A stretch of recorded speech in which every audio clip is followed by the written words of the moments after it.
Welcome to Compasscope. Our research platform covers over 1,100 public companies. Each week, we share one of our active research files here in dialogue format. So imagine sitting on some of the most lucrative, lowest cost deepwater oil reserves on the entire planet. Oh, yeah. A dream scenario for any energy company. Right. You are just pumping out record-breaking numbers day after day. The geology is phenomenal. The engineering is, well, it's totally cutting edge. But here's the catch. Your biggest vulnerability, the thing that actually keeps investors awake at night, it isn't miles below the ocean floor. It is the political crosscurrents of your own home country. It creates a really fascinating tension, you know? You have this world-class technical execution happening way out in the ocean, and then it's paired with this incredibly complex domestic and macroeconomic landscape back on shore. Yeah, exactly. It just forces anyone looking at this company to constantly weigh geological certainty against geopolitical unpredictability. Well, welcome to today's deep dive. We are unpacking the inner workings of Petróleo Brasileiro S.A., which is, of course, much better known as Petrobras, ticker symbol PBR. And today's deep dive is actually powered by a comprehensive new research report from Compasscope, paired with some really fresh insights right off the company's recent Q1 2026 earnings call. There is just a staggering amount of capital and really strategy moving through this company right now. I mean, to really understand it, you have to look past the headlines and examine the actual machinery that's driving their cash flow. Definitely. So our mission today is to explore their sprawling business lines, look at exactly how they stack up against global rivals, and break down their massive growth strategy. Right, the $100 billion elephant in the room. Exactly. Then we need to understand the unique execution risks they face, look at how all of this is playing out with their latest Q1 updates, and finally, give you the absolute keys you need to watch moving forward. Let's do it. Okay, let's unpack this. I like to think of Petrobras as sort of an energy octopus, but not just a random collection of divisions. Think of it like this. The massive head, the brain, is anchored in Brazil, dealing with the government and domestic demand. But its longest, strongest tentacle is reaching thousands of meters under the ocean floor, basically feeding the entire beast. I love that. That is a highly accurate way to visualize it, because that longest tentacle, that's their upstream business exploration and production. This is the undisputed engine of Petrobras. The moneymaker. Totally.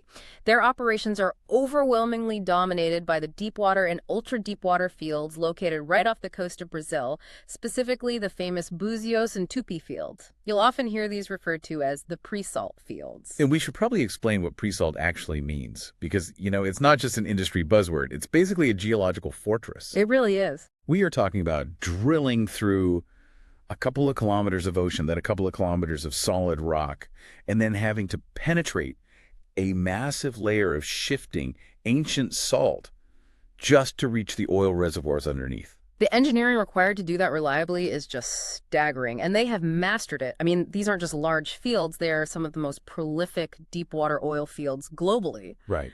But while the Brazilian coast is their core, that upstream tentacle is actually starting to probe new waters. They are in the really early stages of evaluating international exploration, looking across the Atlantic margin at places like Côte d'Ivoire, Namibia, and South Africa. Plus, they're exploring opportunities in the Gulf of Mexico. Oh, wow. Okay, so they pull this highly profitable crude out of the ocean. But, a barrel of crude doesn't run a delivery truck in São Paulo. No, it definitely doesn't. They must have a massive logistical bottleneck getting that raw material refined and distributed across a country that size. Yeah. So what does the downstream tentacle look like? Well, that is where their refining, logistics, and marketing arms come in. Petrobras controls the vast majority of Brazil's refining capacity, but they aren't just, blindly processing crude into whatever comes out. They are systematically upgrading their refineries to optimize the yield toward higher value products, specifically their S10 low-sulfur diesel. Because S10 isn't just better for emissions, right? Yeah. It's what modern high-efficiency diesel engines actually require to run properly, which means it commands a premium price in the market. Exactly. And Brazil relies heavily on commercial trucking, so the domestic demand for S10 is practically insatiable. And beyond liquid fuels, they're also deeply integrated into natural gas. Oh, right. Yeah, they process it, transport it through deep water pipelines, and even use it to generate thermal power for the Brazilian electrical grid. They essentially own the entire value chain, from the dark of the ocean floor right up to the gas station pump. But looking at the modern energy landscape, it feels like every major player has to have an answer for the energy transition. If you're looking at their portfolio, where's the green tentacle? Well, it is there, but it is much smaller and highly targeted compared to some of their European peers. Like, Petrobras is largely avoiding the massive lower return renewable energy platform. Like huge wind or solar farms. Yeah, exactly. The stuff companies like BP or Shell have really experimented with. Instead, Petrobras has earmarked investments for low-carbon activities that leverage their existing infrastructure. Think biorefining, where they co-process renewable diesel and ethanol alongside traditional fuels, and carbon capture, utilization, and storage CCUS. So they are basically sticking to transition projects that offer familiar double-digit returns rather than trying to become, completely different kind of utility company. Right, and they do have a target to hit Scope 1 and 2 net zero emissions by 2040, which basically means cleaning up the emissions from their own direct operations and the energy they purchase. But, there's one more arm we should highlight, their equity holdings. They hold a mid-40% voting stake in Braskem, the petrochemical giant. Oh, interesting. That is incredibly strategic. It allows for a tight integration between Petrobras's refining and gas operations and Braskem's petrochemical production. Exactly. Petrobras supplies the raw feedstocks, and Braskem turns them into plastics and chemicals, capturing value even further downstream. Okay, so we have this massive integrated octopus. But being massive doesn't automatically translate to being competitive on a global scale. Yeah. How does Petrobras actually perform when you line them up against the global supermajors? This brings us to what might be the single most important metric in that Compascope report. Petrobras boasts a portfolio break-even of around $25 per barrel. Wait, hold on. A $25 break-even? $25. I mean, if global crude prices are hovering anywhere from like $70 to $90 and they only need 25 to break even, their margins are absurdly wide. Exxon and Shell should be eating their dust. Why isn't Petrobras the most valuable, undisputed king of the energy industry? Because of their Achilles heel structural concentration. That's the trade-off. Let's look at why that break-even is so low first, though. The reservoir productivity in those pre-salt fields we discussed is so phenomenally high that they can hit peak platform production capacities with comparatively few wells. Which saves a ton of money. Exactly. Drilling fewer wells drastically reduces the development cost per barrel. This drives the internal rates of return, or IRRs, on new exploration projects to around 23%. Which is just an exceptional return on capital. But back to the vulnerability you mentioned. If the economics are that good, why does the market apply a discount to their valuation? Well, compare them to global majors like ExxonMobil, Chevron, or Shell. Those companies have highly diversified portfolios. They operate across different continents, entirely different geological basins, and crucially, different regulatory and tax environments. Right, so if a government in one country suddenly raises taxes, or a pipeline is disrupted somewhere else, they have cash-generating assets elsewhere to balance it out. They spread their geographic risk. Exactly. While Petrobras has all of its highly profitable eggs in one very localized basket, nearly all their production and refining assets are exposed to the exact same country-specific macroeconomic, tax, and political risks of Brazil. Yeah, that makes sense. And if you compare them to regional national oil companies, NOCs like Norway's Equinor, you uncover another layer of vulnerability. Equinor has built massive competitive positions in offshore wind and the broader low-carbon value chain. Right. So Petrobras's narrower footprint in renewable energy makes them highly exposed not just to domestic policy shifts, but to the long-term global energy transition away from fossil fuels. So if you are an executive at Petrobras, the only way to outrun those geographic and transition vulnerabilities is to basically grow your way out of them. Yeah. You have to maximize your advantage while the window is open. Precisely. Which brings us to their growth strategy. They have unveiled a jaw-dropping $109 billion CAPEX plan for 2026 to 2030. How do you even begin to deploy that kind of capital efficiently? By unapologetically doubling down on what they do best, which is deepwater oil. About 72% of that $109 billion budget is aggressively targeted at E&P. They aren't pivoting away from oil, they are leaning into it. Wow. Yeah, they are planning for a production growth of roughly 4% compound annual growth rate over the next 3 years, aiming to stabilize at around 2.6 to 2.7 million barrels of oil equivalent per day by 2028. And to achieve that, they are relying heavily on deploying new floating production storage and offloading vessels, right? FPSOs. Yes, not heavily. For those who might not track offshore engineering, FPSO is essentially a multi-billion-dollar floating factory. It anchors over the deepwater wells, processes the raw crude coming up from the ocean floor, stores it in its massive hull, and then offloads it to tanker ships. Building and deploying a fleet of those is intensely capital heavy. But, the downstream strategy is just as ambitious. Petrobras wants to supply 85% of Brazil's diesel demand by 2030. Internally, they have ambitions to eventually hit 100% self-sufficiency for both diesel and gasoline. That is fascinating because Brazil currently has to import a significant amount of diesel just to meet domestic demand. The idea of completely insulating a country the size of Brazil from the global refined product market is a monumental logistical goal. It really is, and historically, state oil companies pursuing massive national self-sufficiency goals have sometimes destroyed shareholder value by just overspending. But the Compascope report highlights that Petrobras currently has strict financial guardrails in place. Their capital allocation strategy is highly disciplined. Okay, what kind of guardrails? They are mandating that gross debt must remain firmly below $75 billion, with a target of actually converging towards $65 billion. So they are funding this $109 billion growth plan while actively managing their leverage. That's impressive. And for the investors listening, what about the cash returns? Well, as long as their debt stays under that $75 billion ceiling, they are maintaining a baseline dividend policy of $4 billion annually, plus 45% of their free cash flow. They are essentially attempting the ultimate financial balancing act, funding massive infrastructural growth, managing debt, and consistently returning cash to shareholders. It's a really compelling spreadsheet. But let's be real, spending $109 billion on ultra-deepwater projects while trying to achieve national fuel self-sufficiency is a high-wire act. We need to explore the execution risks. If you were analyzing this strategy, what are the primary failure points? Well, the operational and technical complexities alone are immense. Operating those massive FPSO vessels we just discussed, connected to highly pressurized subsea networks in unforgiving ocean conditions, it carries profound physical risk. Yeah, things can go wrong out there. Absolutely. Any major technical failure, safety incident, or, environmental spill in these ultra-deep water environments would be catastrophic ecologically, financially, and reputationally. Not to mention the financial friction.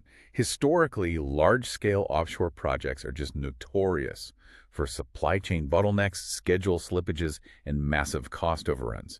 If a shipyard in Asia delays an FPSO hull by, say, a year, that directly impacts the 4% growth target. It absolutely does. And then there is the elephant in the room, political intervention. Right. Because Petrobras is state-controlled, this is perhaps the most unique and heavily weighted risk factor for anyone evaluating the company. Now, to be clear, we're strictly looking at this from an impartial structural standpoint, but you have two very distinct, sometimes opposing forces at play. On one side, you have the company's management driving for market-based, high IRR economic optimization, maximizing the value of the assets for all shareholders. And on the other side, you have the Brazilian government, the majority shareholder. And historically, the state has viewed Petrobras not merely as a profit-generating corporation, but as a lever for national economic policy. Exactly. This creates the potential for the company's balance sheet to be utilized for broader social or political objectives. The most common example is the pressure to mandate domestic fuel price subsidies. If global oil prices spike, the government might prefer Petrobras to sell fuel at a loss domestically so consumers don't feel the inflation at the pump. Or the state might push the company to invest in lower return domestic shipbuilding projects to boost local employment, rather than allocating that capital into the highest yielding pre-salt wells. Yeah, it is a constant tug of war. Fulfilling state mandates versus executing a pure market strategy, it is the defining feature of Petrobras's governance risk. So the obvious question is, how is this balancing act actually playing out right now? Let's look at the real-time stress test provided by the recent Q1 2026 earnings call. Well, the Q1 results really showcase the sheer operational momentum of the company right now. Despite all the complexities we just laid out, their technical execution is currently firing on all cylinders. Yeah, they are completely shattering production records. On the call, the CEO shared the Q1 average production hit 2.58 million barrels per day. And then it spiked to an unprecedented 2.73 million barrels per day in April alone. Which is incredible. The primary driver behind those numbers is efficiency. During the call, management highlighted the P-79 platform operating in the Búzios field.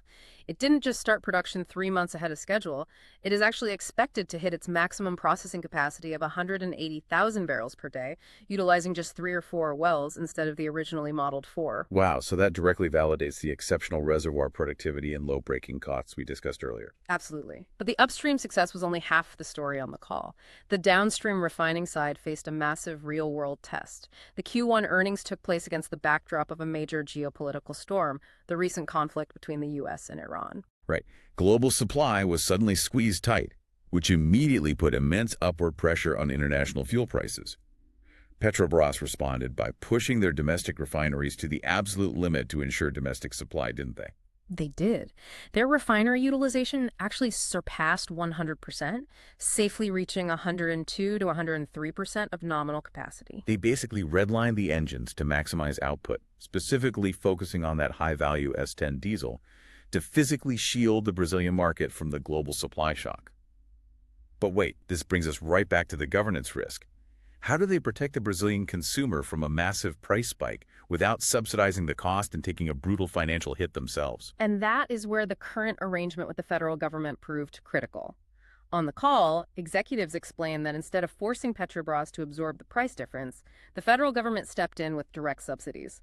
Within days of the conflict escalating, the government provided a subvention of around $1.50 for domestic diesel.